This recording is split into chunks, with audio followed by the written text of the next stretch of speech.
I studied Mynyddiad 4 years ago now.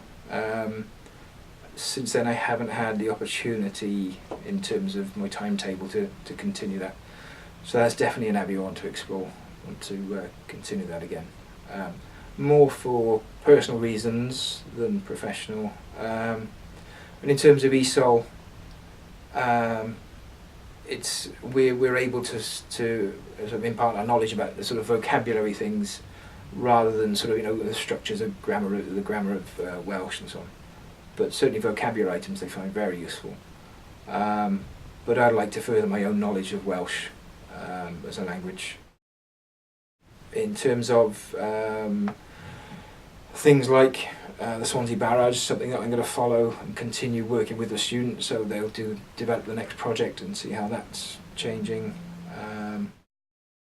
The things that I'll continue using in my class are basic numbers, days of the week, months. Students really enjoy that. They like the challenge of the pronunciation. But I mean, the general vocabulary they really enjoy, so that's something I'm going to continue and try and develop a bit more. I need to make some differentiated worksheets because I've got more differentiated levels this year. I've got sort of level 2 upper intermediate down to pre-entry 3-4, which is beginners. So I'm going to develop more worksheets that would be more suitable for them. So yeah, something else I want to work on. I was hoping to get some students to go to the Environment Centre, which turned out it wasn't possible.